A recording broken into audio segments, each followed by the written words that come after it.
Welcome back to my channel. I've got one or two things I'd like to show you in my garden today.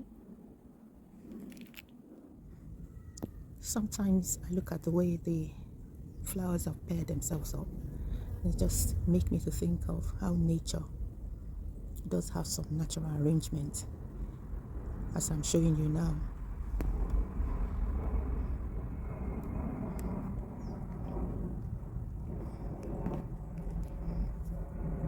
So the arrangement I've shown you give me the idea of this video, which is how I group things together when I'm planting, and I've got a particular edge which I will be showing you where I've done that kind of arrangement.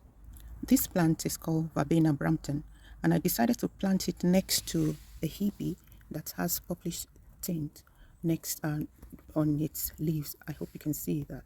This is my way of trying to group plants of the same color together in this edge.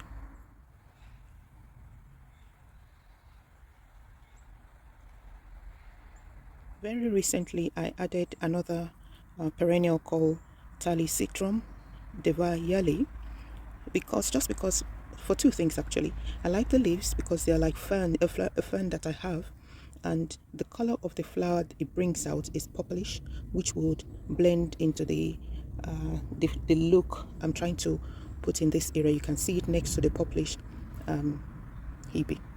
This geranium that is in front of the verbena brings out tiny purple flowers. Again, this will complement the feel or the look in this section of the border. And next to it, I have a penstemon that's got those tiny purple flowers. It's not doing very well, but if it does very well, that will be the color it will bring out. And so again, carrying on the theme in this section of the border. See that it's very close to the verbena.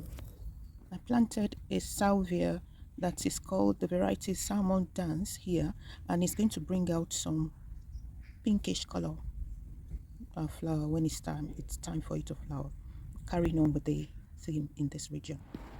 So although the garden is not very big, I've tried to make it my own, and it's more or less an area that I experiment and do as I like, seeing how things work from time to time. So I hope you've enjoyed that very short video, and see you next time. Bye.